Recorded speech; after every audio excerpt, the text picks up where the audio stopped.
Alors, bonjour tout le monde. Merci d'être présent. Merci de nous soutenir dans notre émission de Dominique Reçoit. Et aujourd'hui, là, je reçois quelqu'un que j'aime vraiment, mais vraiment, vraiment beaucoup. Il s'agit de Christian Duval. Bonjour Christian, puis merci d'être Bonjour. là. Bonjour Dominique, puis merci de m'avoir invité à Ah, écoute, c'est un bonheur. C'est un bonheur, je t'avoue. Et j'ai le plaisir aussi de vous annoncer qu'avec Christian, on va faire une série de capsules, au moins une dizaine de capsules, où il va répondre à plein d'interrogations qu'on a. Et il a la gentillesse aussi de vous d'offrir à tout le monde la possibilité d'envoyer vos questions, vos interrogations. Vous pourrez les envoyer sur mon site, sur mon lien, c'est-à-dire Dominique Guérin 2895 à commercial gmail.com. Et puis, ça, je vais l'inscrire de toute façon sur l'affichage à Christian. Et je vous invite aussi à aller voir les capsules à Christian qui a déjà fait. Il donne une tonne d'informations, d'enseignements. C'est merveilleux. Et si ça vous génère des questions, ben à ce moment-là, vous pourrez les poser. Alors, Christian, je pense qu'on peut aller sur Facebook, Christian Duval, hein, sur Facebook. Et là, on accède à beaucoup de tes capsules. Puis, est-ce qu'il y a un autre endroit aussi que les gens... Il y a ma chaîne YouTube. Les chaînes YouTube, c'est pareil, c'est à mon nom, hein, Christian Duval, hein. Christian Duval. Ah, t'es facilement rejoignable. On Voilà. cherche pas très longtemps. On cherche pas très longtemps. Alors, je vous invite à poser vos questions et puis Christian va se faire un plaisir d'y répondre. Alors, ben écoutez, on commence, Christian, on part, hein, on est parti. J'ai eu des questions en fait, et je voulais t'amener en fait sur les événements qui se passent actuellement. Il y a eu un immense événement, un grand anneau qui a eu qui a été une découverte scientifique extraordinaire. Puis les scientifiques apparemment sont restés totalement déconcertés. Et c'est un objet cosmique aussi. Alors moi, c'est ce que je voulais qu'on parle un peu du cosmos parce que aussi on a vu cette grande découverte-là qu'on découvre, mais il y a beaucoup de comètes, hein, ces temps-ci. Il y a beaucoup de comètes qui, ben, apparemment, qui se dirigent vers le Soleil et tout ça. Moi, je voudrais que tu me parles des comètes. Est-ce que c'est toujours un signe annonciateur d'un grand événement, les comètes et tout ça? Parce que tu sais, on parle de l'étoile de Bethléem. Est-ce que c'était une comète? Est-ce que c'était un vaisseau? On ne sait pas trop, là. Mais est-ce que les comètes, c'est toujours en train de nous annoncer un grand événement? Alors, c'est intéressant ce que tu dis parce que dans ta question, tu as déjà la réponse. Parce que quand tu dis est-ce que c'est déjà un vaisseau, c'est ça le truc. C'est que la plupart du temps, il y a beaucoup de choses qui sillonnent le ciel.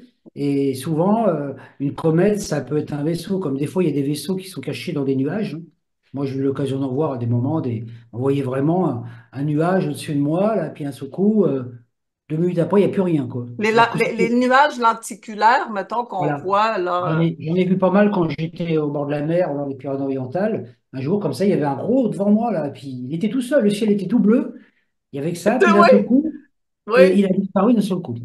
oui, Donc, ça, on se rend compte que là, c'est pas des nuages, parce qu'un nuage, ça met du temps à s'évaporer. oui. Donc, avant tout, c'est qu'on a beaucoup de signes du ciel, on peut dire, qui vont venir de plus en plus, puisque plus la conscience s'ouvre. Le ciel, c'est la conscience, hein. Donc, plus notre conscience intérieure s'ouvre, plus on a de capacité de voir de choses. Alors, par contre, il y a les choses qu'on voit et il y a l'interprétation qu'on en fait. Parce que nous, il ne faut pas oublier que sur Terre, on est ce qu'on appelle dans cette matrice. La matrice, c'est quoi? C'est la Terre est intégrée dans ce qu'on appelle une magnétosphère. Donc c'est une espèce de grand géode avec ce qu'on appelle les, les écrans devant haleine, là, le truc. Donc c'est-à-dire qu'en fait, toutes les idées qu'on a, nous, sur Terre, sont envoyées sur cet écran qui nous les renvoie. C'est ce qu'on appelle l'effet miroir. Miroir. Donc, en fait, tout ce qu'on voit dans le ciel, c'est le reflet de ce qu'on croit. Donc, tout dépend. Donc, c'est pour ça, quelque part, que la science, elle a piétiné pas mal, parce que, on le sait bien en science, tout observateur modifie l'observation. C'est-à-dire que si on observe quelque chose en attendant un résultat, on va orienter toute notre pensée vers ce résultat. Et ça, c'est la même chose qui fonctionne dans notre cerveau avec notre matière grise. On a notre matière grise, et puis la matière grise, il y a ce qu'on appelle l'écran de la conscience. Nos idées de la matière grise, et se reflètent sur la conscience, on dit oui, ça c'est juste, ça c'est bien, etc. C'est pour ça que chaque être humain a une vision complètement différente de l'univers. Alors, ce qui est compliqué, c'est que comme il y a beaucoup de choses qui actuellement se manifestent, on peut dire, dans le ciel céleste, Oui, le ciel qu'on voit n'est pas le vrai ciel, c'est un ciel qui est reflété. Et donc, c'est pour ça qu'il faut faire attention à ne pas tomber trop dans l'interprétation, l'interprétation, parce qu'on interprète toujours par rapport à notre propre point de vue. C'est pour ça qu'on a tant de visions, on a tant de versions différentes, par exemple, de la Genèse. Il y a oui, plein de c'est versions vrai. différentes. Moi, j'en ai étudié plein. Il y en a plein. Il y a des trucs qui se recoupent. Mais des fois, au bout d'un moment, on est noyé parce qu'il y en a un qui dit un truc, l'autre qui dit autre chose. Pourquoi? Parce que l'être humain, l'univers, on peut dire, l'univers, il est subjectif, hein. Donc, on est là, ce qu'on appelle l'univers subjectif, c'est-à-dire un amas de possibilités. C'est ça le présent. Le présent est là, et le futur et le passé, on peut dire comme si autour de moi, il y avait tout un amas de présents différents, hein. On rejoint la mécanique quantique. Donc, dès que je pose là, mon attention sur quelque C'est chose, quelque chose. je reconnais que cette chose existe, donc dans mon univers, elle va exister, et ça va modifier ma vision de l'univers. Donc, à partir de là, il y a autant d'êtres humains, donc il y a un seul univers subjectif, et il y a sur la Terre, hein, pas sur les autres planètes, c'est autre chose, il y a 7 milliards, à peu près, on est à peu près 7 milliards sur la Terre, il y a 7 milliards d'univers objectifs complètement différents. Et c'est ça le travail, c'est ça l'énergie christique. C'est-à-dire chacun crée à l'intérieur de sa conscience l'univers tel qu'il le perçoit. Mais pourtant, on voit toujours à peu près tout le monde la même chose. Oui, mais les choses qu'on voit sont des choses qui sont reflétées par la pensée collective. OK. C'est ça le truc. Et c'est ça qu'on appelle l'illusion. Donc, c'est-à-dire que nous, on le sait au niveau humain, par exemple, quand on voit quelque chose, enfin, notre vision qu'on a de l'univers, par exemple, on dit, ah, dans la vie, il m'arrive que des problèmes, par exemple. Voilà. Ça, c'est une Hmm. vision qu'on a, parce qu'on a cette vision. Mais en fait, c'est parce qu'à l'intérieur, on a des problématiques, on crée des obstacles sans s'en rendre compte, dans notre inconscient, et la matière nous dit, tu as raison. Et moi, j'ai compris ça le jour où chaque fois que j'envoyais quelque chose dans l'univers, il me répondait en écho. C'est-à-dire, je disais, oh, qu'est-ce que je suis bête. L'univers, il me répond, tu as raison. C'est ce que... Tout va mal sur la planète. Tu as raison. Et le problème avec le collectif, donc par rapport notamment, par exemple, aux vaisseaux spatiaux, c'est qu'il y a des êtres qui sont sur d'autres plans, qui sont prêts à se manifester, je dirais, visiblement dans notre monde, mais qui ne le peuvent pas parce que la pensée collective a été manipulée depuis la planète pour justement, on voit les extraterrestres, c'est toujours des méchants. Hein. C'est toujours des envahisseurs qui veulent nous prendre nos trucs, etc., etc., comme on voit tous les films C'est les hollywoodiens. films, oui. Donc en fait, si des bons extraterrestres, on peut dire, nous on est aussi des extraterrestres, hein, mais si Ouais. des extraterrestres venaient nous visiter en nous apportant, on peut dire, une technologie pour nous aider, etc., automatiquement, dès qu'ils arriveraient, automatiquement, la plupart des humains demanderaient aux forces en place, la police et l'armée, d'intervenir contre ces gens d'avance, on a un préjugé en disant c'est tous des méchants. OK. Et donc, à partir de là, la difficulté, c'est que on sait qu'il y a certaines races extraterrestres qui se sont incarnées sur Terre et qui ont même pris une apparence humaine, hein, et ce sont eux, justement, qui font tout pour que on s'ouvre pas on peut dire, à ces extraterrestres, à ces bons messagers.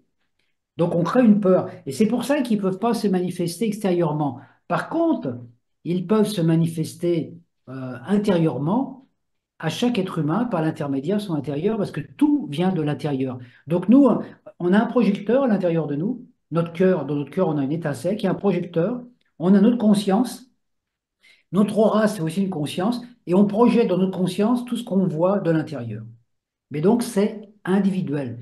Alors c'est pour ça que dans les temps qui viennent, avec les temps qui s'ouvrent, hein, notamment, je sais qu'en 2025, il va y avoir une autre ouverture qui va se passer au niveau de la magnétosphère et qu'en fait, il va se passer des grosses turbulences, hein, des grosses turbulences énergétiques, etc., enfin, dans l'environnement. Mais on ne peut pas dire à l'avant, il va arriver ceci ou cela. Donc nous, Ouais. actuellement, quand des personnes me disent, ah, il y a une porte qui s'ouvre là, une Oui, les porte. portails, il y a des portails qui Mais je dis, mais des s'ouvrent. portails, ils s'en ouvrent des milliers par seconde. Parce qu'en fait, la conscience collective, ou même notre Oui, corporalité, notre corps, par exemple, hein, notre corps, il est fabriqué, notre corps, il est constitué de cellules qui sont constituées d'atomes, d'électrons, et puis les électrons sont constitués par des quarks. Donc pendant un temps, la science pensait que la quark, c'était des petites bulles. Et ils se sont rendus compte que non, les quarks, en fait, c'est du vide. C'est-à-dire les quarks, à l'intérieur de nous, de notre constitution cellulaire, c'est des portes, c'est des trous noirs. Par l'intermédiaire, rentre une énergie, et on a aussi nos glandes endocrines qui, elles, sont des trous blancs. Alors, je dirais les trous noirs, c'est trous blancs. C'est marrant. des trous noirs, c'est trop plat. Et Ah, par les c'est trous pour ça blancs, que je l'aime, là. Vous comprenez, les amis, là, c'est pour ça que je Et l'aime par tant. ces trous blancs, il y a une information qui vient de l'intérieur, notamment pendant toutes les nuits, on a nos glandes, on reçoit de l'énergie comme ça, surtout à partir du matin. À l'intérieur, on a de l'information qui vient de l'intérieur. Et à partir de là, ça se projette sur l'extérieur. Donc tout ce qu'on peut voir à l'extérieur dans ce qu'on voit à l'extérieur, il peut y avoir une grosse majorité qui est faussée par le reflet. Hein, OK. si on porte trop d'attention à l'extérieur, c'est comme si on disait, ah, tout ce qui passe à la télé, c'est vrai. Tu vois. Alors qu'en fait, on sait que c'est qu'une projection. Donc l'important, c'est de voir que dans les temps qui viennent, bon, par exemple, je voulais les chemtrails, par exemple. Hein. Les chemtrails, on sait que c'est pas très positif au niveau énergétique. Donc c'est sûr que dans un premier temps, il y a des gens qui savent pas ce que c'est. Après, il y a ceux qui savent. Les chemtrails, c'est négatif. Voilà.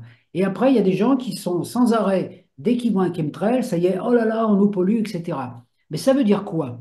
Ça veut dire qu'on porte tellement attention à ce chemtrail qu'on lui donne une influence dans notre réalité. Alors, ça ne veut pas dire qu'il faut mettre la tête dans le sol, dire, oh non, non, j'ai rien vu. Dire, OK, il y a un chemtrail, mais c'est le principe du système immunitaire. C'est ce qu'on a vécu pendant le Covid et que moi, j'ai essayé de passer comme information. Quand on a ce virus qui est venu et qu'il y a beaucoup de gens qui ont été touchés, l'univers nous envoyait une information en nous disant, eh les gars, vous avez un système immunitaire qui est défaillant parce que vous avez une mauvaise hygiène de vie. Vous mangez mal, vous avez une vie trop stressée, etc. Donc l'univers nous envoyait l'info, et les gars, vous avez vu, quand il y a un virus qui arrive, votre corps, il ne peut pas réagir, alors que normalement, il a été prévu pour ça. Hmm. Donc les forces, on peut dire, les forces extérieures, on se dit, allez, vaccin, le confinement, etc.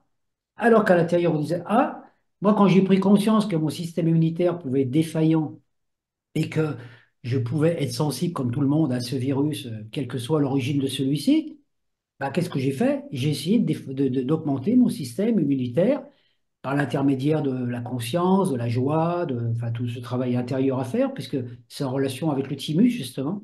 Le thymus travaille sur le système immunitaire. Plus le thymus fonctionne, plus on a un système immunitaire qui est fort. Et le thymus, il fonctionne avec quoi? Avec la joie de vivre. Parce que le thymus, il est actif à 100% jusqu'à l'âge de 7 ans. Donc c'est quand même intéressant de voir, il y a une force extérieure qui vient, mais si j'ai un système immunitaire qui est assez fort, je m'en fous, ça ne me touche pas. Et Hmm. c'est ça le travail. Et donc pour l'extérieur, c'est la même chose qu'il faut faire, que ce soit tout ce qu'on nous annonce avec les guerres un peu partout et tout ça. C'est l'ombre, hein, l'ombre qui vient à nous, mais nous, c'est à nous, en tant qu'être humain, d'augmenter notre lumière, pour que notre aura soit comme un bouclier de lumière. Et c'est le seul travail qu'on a à faire. Donc, quand on voit ce qui se passe à l'extérieur, on peut voir, hein, mais il ne faut pas partir dans des cogitations comme ça. Parce que moi, je sais qu'à un moment, j'ai eu tendance aussi à ça. Par exemple, les vidéos sur les extraterrestres, sur les Anunnaki, la création du monde et tout. Puis à un moment, j'ai appris plein de choses comme ça, et puis je me rendais compte que plus je savais de trucs comme ça, plus ça m'apportait d'inquiétude à l'intérieur aussi. Et puis dire, machin a dit ça, truc a dit ça, les Anunnaki, machin. Donc au bout d'un moment, je me suis dit, bah, est-ce que ça m'aide à mieux vivre ma vie Ouais, et, et à mieux et à aider chacun à vivre sa vie, toi, voilà. Donc à ouais. partir de là, c'est pour ça que moi j'essaie toujours de passer des informations qui sont en relation avec le quotidien, parce que l'alchimie, tout ce qu'on vit, c'est personnel, c'est intérieur. Donc nous, on est tous des êtres créatifs. L'importance qui compte actuellement, le plus important pour nous en tant qu'êtres humains, c'est nous-mêmes, chaque individu. Parce qu'il y a des grands mouvements collectifs qui se passent au niveau planétaire. au niveau de la stratosphère, au niveau de la magnétosphère, au milieu de plein de choses. Hein. Dans les années à venir, il y a beaucoup de choses qui vont bouger. Hein. La Terre va peut-être se redresser sur son axe, il va se passer plein de choses, et en maîtrisant rien. Hein. La science ne peut rien maîtriser, c'est des processus naturels d'évolution. Donc nous, il faut qu'on ait un petit peu comme dans une période de mutation, aussi bien mutation de conscience que mutation corporelle. Nos cellules changent de vibration et les fréquences de la Terre changent. On change donc. L'important, c'est de ne pas trop se perdre dans le phénoménal. Oui, c'est ça. On entend beaucoup des personnes euh, canaliser d'autres des êtres ou tu sais, à faire des annonces et tout ça. Puis il y a des gens qui s'en vont sur des plans. Et toi, tu vois ça comment quand on est Ah, je dis, c'est intéressant dans la mesure où, par exemple, une personne est contactée et puis qu'elle dit, bon, j'ai été contacté par telle ou telle énergie, tel pléiadien ou autre, et puis voilà. Voilà. Donc la personne va raconter un petit peu son périple. Bon, c'est intéressant. Mais le hum, périple en soi est peu intéressant. Ce qui est intéressant, ok, t'es parti là-bas. Qu'est-ce que t'as ramené comme info? Moi, c'est ça qui m'intéresse parce que j'ai rencontré beaucoup de gens à des moments qui passaient aussi dans d'autres mondes qui me racontaient des trucs. Je dis, ouais, tu me racontes ton voyage, bon, t'es parti dans une capsule, enfin, peu importe, voilà, t'as vécu ton truc, c'est bien. Mais qu'est-ce que tu ramènes comme info que j'ai pas aujourd'hui? Et ouais, quand je discutais avec ces gens, tout moi à cette époque, quand je discutais avec ces gens, ils me redonnaient des informations que je savais déjà. Donc, ils m'apprenaient rien de plus. Donc, il dit, le voyage, c'est intéressant. Moi, par exemple, si je fais un voyage à l'étranger, et que je reviens, par exemple, pour parler sur une vidéo, je ne vais pas raconter tout mon voyage. C'est-à-dire, voilà ce que j'ai vécu dans le train, dans l'avion, etc. Ce qui est important, c'est que les gens vont me dire, bon, tu as été dans ce pays, qu'est-ce que tu as ramené d'important? Qu'est-ce que tu as hum, ramené comme épices? Qu'est-ce que tu as ramené comme nouvelle nourriture hum, qu'on n'avait pas avant? Et si je ramène rien, bah, ça ne sert à rien. Et c'est ouais, ça qui est important. On va maintenant dans la qualité, dire, OK, on peut être médium, on peut être, quel que soit le métier qu'on fait, mais qu'est-ce que tu ramènes comme information nouvelle qui va nous aider justement à pouvoir améliorer. Et donc, comme on est tous connectés quelque part avec les êtres de lumière, avec notre partie aussi, avec notre guidance, les informations, on en a tous par le quotidien. Donc, en fait, les informations, les extraterrestres, qu'on appelle les extraterrestres, ne peuvent pas intervenir chez nous parce qu'ils n'ont pas le droit, parce qu'ils ne sont pas sur la Terre. Nous, on a le droit d'intervenir sur Terre parce qu'on a un corps dans de 3D, on est là. Eux, qu'est-ce qu'ils peuvent faire? C'est nous infuser des informations par l'intérieur. Donc, ça peut venir aussi par l'extérieur des fois, une personne qui va nous dire quelque chose, qui va réveiller quelque chose en nous. Et moi, c'est un petit peu ce que j'essaye de faire par mon travail. oui, Je donne des informations pour que ça réveille les informations qui sont chez les personnes qui m'écoutent. Si j'ai ok, pas la science infuse, moi, je peux dire j'ai des vérités, mais les vérités, elles concernent que moi. Si je oui. transmets ma vérité, c'est une croyance, Mais pas une... si ta vérité résonne en moi, on vient d'échanger quelque chose d'important. Voilà. Et à partir de Voilà. là, comme ma vérité résonne en toi, par exemple, eh ben, tu vas pouvoir, toi, travailler vérifier cette vérité, Oui, mais elle ne va pas nécessairement produire le même effet chez toi. Et toi, c'est par exemple, on trouve ça par exemple en pèlerinage. Moi, je sais quand j'ai fait le pèlerinage à Compostelle, quand on revient d'un pèlerinage, on a des choses à raconter, des choses qu'on a appris, etc. Je dis, bah, si je te raconte le pèlerinage et que tu fais le pèlerinage, même à la même époque que moi, que tu vas dans les mêmes gîtes où j'ai été, eh ben, ton expérience, tu feras le pèlerinage, mais tu vivras pas les mêmes la même expériences, chose. tu ne rencontreras pas les mêmes personnes, tu n'auras peut-être pas le même temps. Donc, c'est la même vérité, mais elle sera vécue différemment. C'est un peu comme dans les films. Donc, on a tous notre film de vie. Et c'est Mm. ça qui est important. Le plus important, c'est ce qu'on vit, nous, intérieurement, parce que à la fin, je dirais, moi, à la fin de notre matrice, c'est comme si on se trouvait face à face avec notre double. Puis notre double disait, bon, qu'est-ce que tu as fait de ta vie? Qu'est-ce que tu as fait de tes talents? Qu'est-ce que tu as fait de tes dons? Mm. Le double, il s'en fout complètement. Il dit, ah, machin a dit ça, truc a dit ça, machin. Bon, lui, il veut pas les news, hein. Il s'en fout. Il dit, non, non, arrête ta Ouais. télé. Qu'est-ce que tu as fait de concret avec tes dons? C'est ça. Mm. Et c'est ça donc c'est ça qu'on doit faire. C'est façon de dire, OK. on est là. Alors c'est intéressant parce qu'au niveau du karma, par exemple, on a des conditions de vie qui sont un peu difficiles des fois par rapport à nos karmas. Le karma, on est obligé de l'accepter parce que c'est la résultante de nos pensées. Et bon voilà, je suis comme ça dans cette vie, j'ai pris un corps comme ça, avec des cheveux frisés. Bon ben j'ai pas les cheveux raides, par exemple. ou alors je suis blanc, ou je suis noir, ou je suis gros, ou je suis mince. Je fais avec. Mais l'important, c'est qu'est-ce que je peux faire de bien avec ça ici avec tout et ça. maintenant. Ouais, C'est ça l'important. C'est ça ramener tout ouais, au présent. Dire, ouais, c'est pas qu'est-ce que j'ai fait dans le passé, parce qu'on a fait des trucs plus ou moins bien. Qu'est-ce que je ferai dans le futur? Donc, qu'est-ce que je peux faire aujourd'hui, ici et maintenant pour apporter du mieux-être à l'humanité? Et c'est là qu'on se rend compte que ça passe déjà par nous. Il faut déjà que moi, je sois bien dans ma peau. Et puis, qu'est-ce que je peux faire comme bien-être? Eh ben, c'est être sympa avec mes voisins, être sympa avec les gens que je rencontre, vivre, euh, vivre aujourd'hui comme on vivra quand la Terre sera dans son ascension. En fait, on anticipe l'ascension parce que après l'ascension, les humains vivront tous en harmonie les uns avec les autres. Ben, il faut être capable de vivre comme ça maintenant, même si l'environnement est contraire. ouais. C'est ça qui est difficile. C'est ça C'est étant ça qui est assis, difficile. étant On assis dans dirait la qu'on vie. est entre deux chaises tout le temps, tu sais. On dirait qu'à un moment donné, on réalise là que on a des choses à changer, qu'il faut être plus à l'intérieur de soi, au temps zéro. Tu sais, on parle beaucoup de ça. Mais à un moment donné, on pète une colère, puis tu sais, on dit bon ben là, ça n'a pas marché, ça Oui, marche pas tout le je sais temps. que je sais que des fois, dans les méditations, tu sais, moi, je rentre à l'intérieur de mon corps, dans mon cœur, et puis je me vois comme si j'étais dedans. Et puis je me dis, bon, voilà, je suis là, dans ce corps.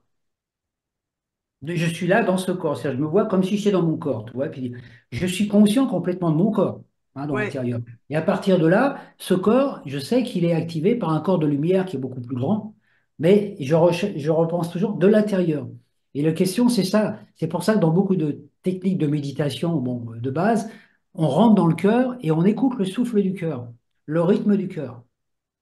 Et la question qu'on se posait, mais c'est qui fait battre mon cœur en moi? C'est qui fait battre ce truc-là? oui, Qui fait que je respire, qui fait oui, que mon sang, oui, qui fait que mon sang il coule dans mes veines. la Ben, vie. c'est ça qu'on est en fait.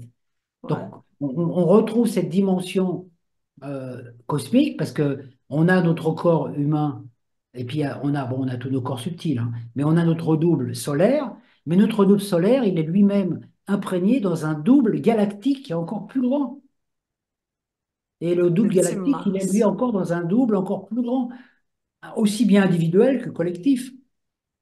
Ouais. Et c'est ça qui est intéressant. Donc nous, on peut dire que chaque être humain est une cellule du corps de Dieu. Donc nous, on a un travail à faire au niveau de la cellule. C'est pas au niveau des autres, c'est au niveau de nous. On a toujours des comptes à rendre par rapport à nous, pas par rapport aux autres. Or, c'est vrai que dans les discussions, un petit peu dans toutes les révélations qu'il peut y avoir sur Internet, même actuellement, concernant les médias, concernant les manipulatrices, les manipulateurs, les menteurs, tout ça, etc., je trouve qu'on passe trop de temps à ça. Parce que je dirais, on fait du commérage quelque part. Hmm. Et Oui. ça fait pas avancer les choses. Parce qu'il faut faire attention quand on dit quelque chose, quand on transmet une information, si on n'a pas vérifié la source, quand on transmet cette information, on participe à la rumeur. Alors on Hmm. sait très bien qu'une rumeur, hein, une rumeur, ça peut détruire une personne, hein. Il suffit qu'on ait une mauvaise information sur quelqu'un, tout le monde le pense, et la personne, voilà, elle est condamnée, alors que peut-être elle n'est pas ça. Donc on peut l'utiliser aussi de l'autre côté, la rumeur, dans le côté bienfaisant Bienfaisant. Oui, la absolument. plupart du temps, c'est utilisé. C'est comme si, moi, je me suis étonné aussi de ça, toi. C'est comme si dès qu'il y avait quelqu'un sur la Terre qui n'était pas quelqu'un de clair, toi, je sais pas que ce soit un artiste ou autre, une personne qui a fait quelque chose de mal, tout le monde se met contre elle. Parce que c'est comme si on cherchait la petite bête partout. Ouais. Et ça, c'est formant dommage, parce que même s'il y a des gens qui font des actes qui sont pas clairs et qui, de toute façon, ils sont dans une trame karmique qui font qu'ils en vivront le résultat, c'est pas à nous de juger les gens. Oui, puis la petite bête, comme tu dis, c'est souvent de l'ego parce que Bien sûr. on se valorise en disant, ben moi, j'aurais jamais fait ça, là, ce qu'elle a fait, là. Voilà. Moi, là, jamais j'aurais osé faire ça parce que moi, je suis mieux. Moi, je suis beaucoup Et mieux voilà. Ouais, qu'elle de ne pas avoir fait c'est ça, tu ça. sais, là. C'est l'ego, hein. L'ego est très puissant, très fort à l'intérieur de Et nous. puis souvent, on condamne les gens qui font des choses. Bon, je me rappelle un moment, je me rappelle plus qui c'est qui avait dit ça. Un monsieur il disait, ouais, qui n'a pas rêvé dans sa vie de cambrioler une banque, tu vois, par exemple. Tu vois, le truc, parce que c'est vrai on a tous besoin de fric, tu vois, quelque part. Il dit, il y en a C'est beaucoup ça. de nous qui vivent. Il y en a beaucoup d'entre nous qui auraient même aimé le faire. mais qu'ils l'ont pas. Alors, ils le font pas parce qu'ils ont peur de se faire coller par les flics, etc. Et ce sont eux qui vont lutter contre ceux qui le font parce ils en veulent à ces mecs qui ont fait ce qu'ils ont pas osé faire, mais qui sont barrés avec le pactole et qui vivent aux Caraïbes, tu vois. Puis là, c'est ça, parce que là, ils ont une belle vie. Et quelque part, on se dit, oh mince, pourquoi? Parce que nous, on a la peur de le faire. Et c'est un Oui, petit peu. Et toi, moi, je vois par exemple au niveau artistique, bon, moi, je fais un petit peu théâtre et tout ça. Je vois quand on fait. Moi, j'ai fait de la scène, donc je sais ce que c'est. Bah, quand je vois des gens qui critiquent une œuvre, tu vas dans un théâtre, il y a un spectacle qui se passe, ok, t'aimes ou t'aimes pas. Tu peux trouver bien ton plaisir ou pas. Tu n'es pas obligé. ça c'est Mais, légitime, oui. mais ne critique pas les gens qui ont fait ça, parce que les gens qui ont fait ce spectacle, ils ont bossé pendant 6 mois ou Six pendant un mois, an oui. pour le mettre en scène, même si c'est pas terrible, ils ont fait des efforts. Alors moi, je dis aux gens, bah, je dis, si tu as le droit de critiquer, à condition que toi, qu'est-ce que tu peux faire? Est-ce que tu as fait mieux déjà que ça? Tu as déjà fait du théâtre? Tu as déjà monté sur une scène face à un public? Non? Alors Hum, tu critiques pas. hum, Voilà. Donc c'est ça. Par contre, et je dis, c'est pareil au niveau gouvernemental et tout. Je dis, moi, je voudrais pas la place du président de la République parce que je dis, il fait des choses, bon, il prend les décisions qu'il prend qui sont pas toutes les meilleures. Tu vois. Mais je dis, mais est-ce que j'ai des meilleures idées que lui? Je me rends compte que si j'étais à sa place, je suis pas sûr que je ferais mieux. Donc, ouais, je m'abstiens de critiquer. Ou alors, hum, on peut critiquer quand on propose quelque chose de mieux. hum. Tu vois. C'est, donc, ça, et Mais c'est légitime, ben, c'est légitime, j'essaie pas d'excuser quoi que ce soit, mais ce que je veux dire, quand on subit des décisions, tu sais, on parle du gouvernement, là, des choses qui nous font vivre, parce que là, souvent, c'est la folie, c'est dissonant complètement, là, tu sais, ça n'a aucun sens de comment des fois c'est légiféré, que c'est les règlements qui nous imposent. Mais, tu sais, c'est difficile de dire, ben, je te critiquerai pas parce que je ferai peut-être pas mieux, mais oui, des fois, tu te dis, jamais j'aurais osé, quand on aime notre peuple, j'aurais osé faire ça de cette façon-là. bah, c'est ça, c'est qu'à partir de là, on se dit, toi, moi, c'est un peu ce que je disais dans la marginalité. Quand on est dans le monde, souvent, en démarche, il y a un moment, on se marginalise, on sort du système, comme on dit, tu vois, on va se mettre un peu à Oui, part. Alors, j'ai dit, tu sors du système, bon, pendant une période, même, tu peux être au chômage et tout, moi, c'est ce qui m'est arrivé. Et pendant cette période où tu es en marge de la société, T'essayes de, tu cherches à l'intérieur, qu'est-ce que tu pourrais faire pour que la société aille mieux? Et quand tu as trouvé quelque chose, donc le problème c'est quand tu as trouvé quelque chose de nouveau, tu retournes dans la société et tu infuses cette nouvelle façon de vivre, tu vois, dans le monde. Moi, je sais qu'à un moment, tu vois, je faisais de l'astrologie, je faisais des conférences et tout déjà, et puis je me suis trouvé pendant un moment où j'ai déménagé, donc je me suis retrouvé un peu sans clientèle. Je me suis retrouvé à travailler dans une caserne de police. Ah, alors en plus, toi, le caserne de police, la caserne, hein, carrément, moi qui je suis pas du tout un petit peu anti-militaire, toi. Et en fait, dans cette expérience que j'ai vécue, c'était extraordinaire parce que j'ai pu partager avec plein de gens. Il y a des gens qui m'ont posé des questions sur l'astrologie et tout. Pourquoi? Parce que dans un premier temps, j'étais un petit employé qui venait, et puis je passais mon temps à enlever des carbones, des trucs, un boulot de fonctionnaire. Mais on disait, bah, voilà, au milieu de ces gens qui sont des gens, on peut dire, ordinaires, regarde si tu peux apporter un peu plus de lumière oui. là. Et en fait, bah, c'est ce qui se passait, tu vois. Et Mm, c'est ça qui est super, super intéressant de voir que, quel que soit le milieu dans lequel on est, on peut, qu'on soit directeur de banque, épicier, femme de ménage ou tout, peu importe, une fois qu'on a compris ce fonctionnement, on y retourne et on devient quelqu'un qui apporte, qui éveille la conscience des autres en le vivant. mm, Et c'est comme ça qu'on change la société, en étant absolument. dedans. Oui. Parce qu'on se rend compte, dans le fond, que la critique, ça nourrit juste l'ego encore. On est tout le temps en train de vouloir. Ouais. Puis ça donne Tu- pas de solution. et puis tu subis les choses tout simplement au lieu d'essayer de les ramener à soi, à l'intérieur, et de faire ce change, comment je pourrais dire, un mouvement alchimique, si tu veux, hein, de transformer les choses. Puis c'est Et ce c'est que tu marrant parce que nous. tu vois, on parle du cycle souvent victime-bourreau, tu sais, on en parle Oui, on parle de oui, ça, victime-bourreau, oui. tout ça. Mais j'ai dit, mais dès l'instant que tu critiques, tu te places en victime, hein. Absolument, puis on règle rien, hein. Tu te places en Absolument rien. victime, tu critiques, ça veut dire, ah bah oui, ils m'ont fait ça, tu dit, ah bah oui, mais t'es une victime, t'es une victime. Donc à partir de là, c'est le truc, dire, ah, si je veux pas rentrer dans ce cercle vicieux, même si autour de moi, tout le monde, même si autour de moi, tout le monde fait du mal, s'il y en a qu'un qui fait du bien, il faut que ça soit moi. Ah oui, oui, c'est parfait, ça, oui. C'est ça, C'est c'est ça, bon. le truc. Mm. C'est ça le truc, tu vois. Moi, OK. à un moment, j'avais travaillé avec un monsieur qui nous guidait un peu et il nous disait, donc il nous avait formés en méditation et tout. Il nous avait dit le meilleur travail que vous pouvez faire, bon, c'était dans les années 70, par là, 80.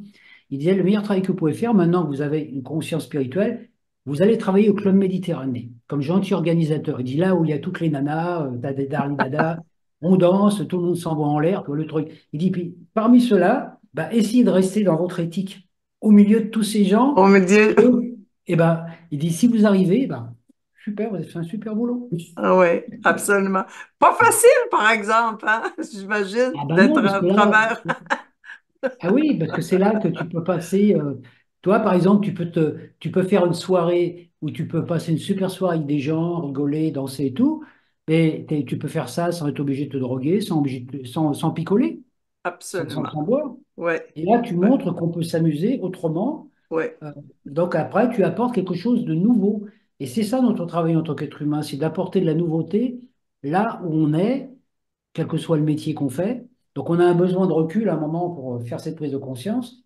Mais après, il ne faut pas rester toujours dans la marginalité, parce que si on y Mm. reste, on ne change pas le monde. Ouais, absolument. Ma mère disait, on fleurit là où on a été planté.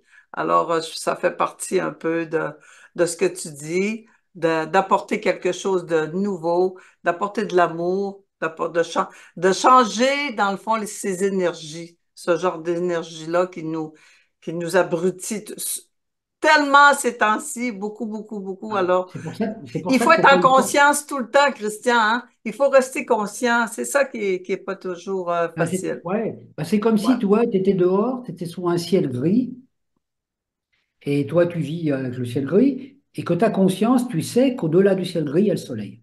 il y a le soleil. C'est ça, Donc absolument. tu vis au-delà et tu sais que le ciel gris va durer qu'un temps et que comme les atmosphères, et c'est ça qui est intéressant, les atmosphères extérieures sont le reflet de nos atmosphères intérieures, tous les nuages de pollution qu'il y a autour de la Terre et tous les nuages qu'il y a sont le reflet des pensées humaines, hein. Moi, Mm. quand je disais ça dans les années 90, je disais aux gens, vous avez vu, le climat, il est pourri, hein. Bah, j'ai dit, regardez dans votre tête ce qu'il y a, parce que c'est de votre faute s'il y a des nuages dans le terre. Vérifiez. Surveillez ce que vous pensez. Ouais, il disait, bah, c'est ça, l'orage, il tombe dessus parce que quand les gens. Moi, j'avais remarqué un truc, toi, c'est bon, je ne veux pas trop m'étaler là-dessus, mais quand il y a une vibration négative, par exemple, dans une ville, quand il y a beaucoup d'émeutes ou qu'il y a vraiment de la violence, bah, regarde le ciel, les atmosphères, ça change. Et souvent, quand il y a eu des grosses manifestations dans une ville, Manifestation, oui. mais souvent, des fois, tu as, un ouragan, tu as un orage violent qui vient avec, etc. Comme si les forces élémentaires, ils venaient nous nettoyer, tu vois. Parce Mm. que on est créateur d'atmosphère et eux, bah, ils nous renvoient les atmosphères. De toute façon, c'est logique pour nous. Parce que regarde, tout ce que tu renvoies dans le ciel, bah, ça nous retombe dessus, hein. Ça nous retombe dessus. Quand on sait que le ciel, Absolument. quand Oui. on sait que le ciel, c'est la conscience, bah, on dit, bah oui, tout ce que je balance comme information autour de moi, et c'est intéressant, mais je vais peut-être terminer là-dessus parce que je ne veux pas trop m'étaler. Par rapport au jugement dernier, parce qu'on est dans une époque, on parle beaucoup de jugement dernier. Qu'est-ce que c'est le jugement dernier? C'est nous, on émet des pensées. Bon, j'émets des pensées. Aujourd'hui, je vais émettre une pensée.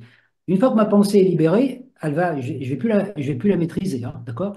Je vais dire quelque chose à quelqu'un qui va en parler à un autre, qui va en parler à un autre, etc. Donc la pensée, elle va faire boule de neige. Elle va peut-être créer des dizanis, des gens qui vont se disputer, etc., etc. Et cetera. Et puis ma pensée, elle va circuler sur la planète, surtout à notre époque, ça circule beaucoup plus par l'intermédiaire des médias, tu vois. Une Oui, rumeur ou ça va une... vite. Donc ma pensée elle va faire des petits, on peut dire, hein. Et quand ma pensée va avoir atteint les limites de l'univers manifesté, elle va revenir vers moi en ramenant avec elle tous les effets qu'elle a créés. Ouf, hein? Donc tous les choses, donc, et tous les effets qu'elle a créés, elle va les ramener vers moi parce que je suis le centre émetteur.